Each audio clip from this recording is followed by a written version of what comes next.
लोगों से एक बार मैं मुलाकात कर लूं। कुछ लोगों को मैंने लखनऊ में भी बुलाया था।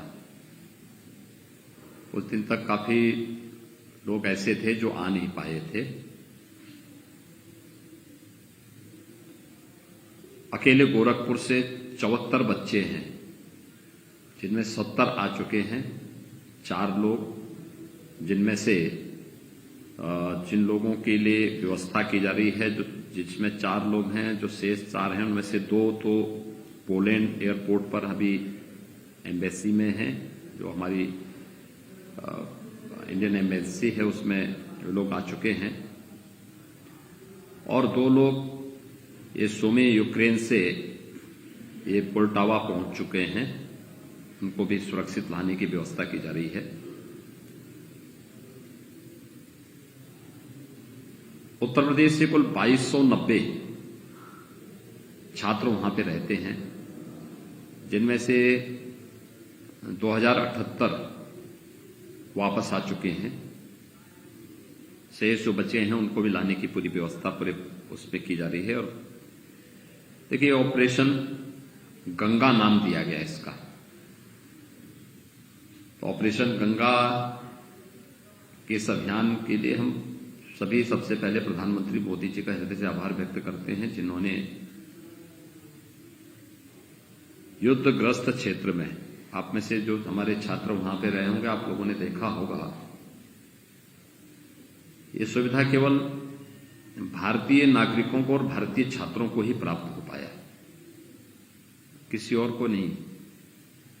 आपने देखा होगा, आप लोगों के साथ में वहां पे बहुत सारे अन्य लोग, बच्चे पढ़ते होंगे अन्य देशों के भी, खासतौर पर अफ्रीकन कंट्रीज से जुड़े हुए बच्चे वहां पे ज्यादातर होंगे।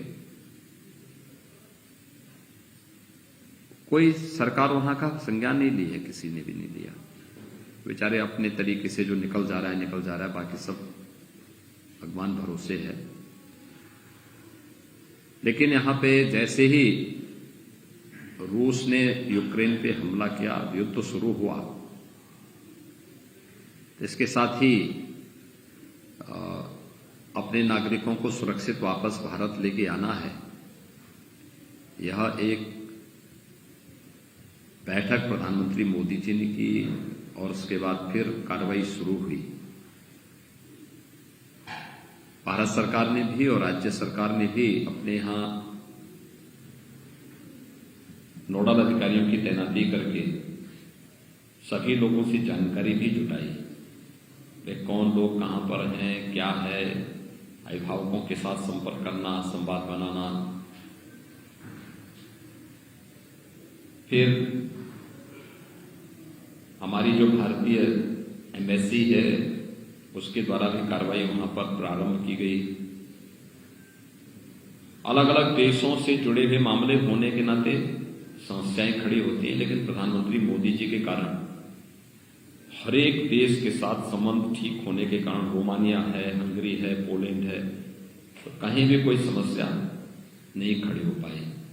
जो सुविधा और रोमानिया बॉर्डर पर या पोलैंड बॉर्डर पर या हंगरी बॉर्डर पर भारत के नागरिकों को मिल पा रही थी, अन्य देशों के नागरिकों को वह सुविधा नहीं मिल पा रही थी। कारण था कि प्रधानमंत्री मोदी जी ने स्वयं इसमें रुचि ली और फिर भारत वापस लाने के लिए 4 केंद्रीय मंत्री वहां भेजे गए।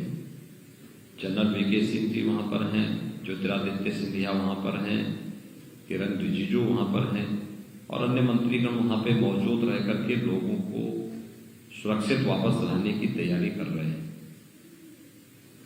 तीसरा, जो सबसे बड़ी बात यह है कि सभी छात्रों को वापस लाने के साथ ही ये भी व्यवस्था दी गई है।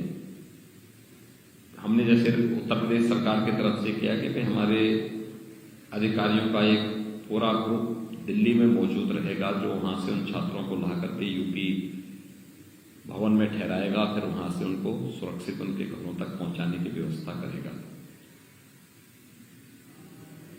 ये युद्धग्रस्त क्षेत्र है, तो यूक्रेन से उन बच्चों को वापस लाना, सुरक्षित उनके घरों तक पहुंचाना, यह सुविधा केवल भारत के नागरिकों को ही प्राप्त हो पाई, अन्य देशों को नहीं प्राप्त हो पाई। ये सरकार की संवेदना को व्यक्त करता है। युद्ध कितने दिन चलता है और उसकी दिशा क्या होती है, अभी उसका कुछ कहा नहीं जा सकता है, लेकिन आप लोगों को अपने यहाँ पर अपने पाठ्यक्रम को देखना चाहिए, लगातार उसके बारे में तैयारी करते रहना चाहिए। सरकार भी इसमें आगे सोच रही है कि क्या इसमें आगे हो सकता है, क्योंकि ये केवल सुरक्षित वापस लाना नहीं बल्कि सभी छात्रों के कैरियर को लेकर के भी एक चिंता है। उस पर प्रदेश सरकार भी और केंद्र सरकार भी इस पर विचार कर रही है कैसे इनको किया जा सकता है। लेकिन हम लोगों को अपने आप को तैयार करना होगा कि मानसिक रूप से पहले तैयार हों आप लोग पूरी तरीके की, नहीं मैं सुरक्षित हो गया हूं और सुरक्षित होने के बाद अब फिर मैं से अपने पाठ्यक्रम को आगे बढ़ाना है। मुझे लगता है कि ये आप लोगों के लिए ज्यादा अच्छा हितकर होगा, लेकिन फिलहाल आप सभी सुरक्षित आए, मैं इसीलिए आप लोगों को यहां पर बुलाया हूं और मानसिक रूप से एकदम स्वस्थ रहिए, कोई घबराहट नहीं होनी चाहिए, ठीक है ना। मानसिक रूप से अपने आप को एकदम वो करिए कि कोई समस्या नहीं, कोई चैलेंज नहीं, क्योंकि कभी कभी व्यक्ति इस तनाव में रहता है, युद्धग्रस्त क्षेत्र से हम आए हैं, कैसे आए होंगे, सब टेंशन पालने की आवश्यकता नहीं। मान के चलिए कि एकदम कुछ हुआ ही नहीं था, एक सामान्य चीजें होती हैं और उससे आप लोग सुरक्षित वापस आए हैं। आगे के लिए जो भी प्लानिंग होगी उसके बारे में राज्य सरकार भी केंद्र सरकार भी नेशनल मेडिकल काउंसिल के साथ संपर्क में है और उसके अनुसार कोई प्लानिंग तय होगी। तो मैंने इसीलिए आप लोगों को यहाँ पे बुलाया था। गोरखपुर से 74 में से 70 बच्चे आ चुके हैं, बाकी 4 जो बच्चे हैं उनको भी सुरक्षित लाने की तैयारी की जा रही है और सभी लोग सकुशल वापस आएंगे।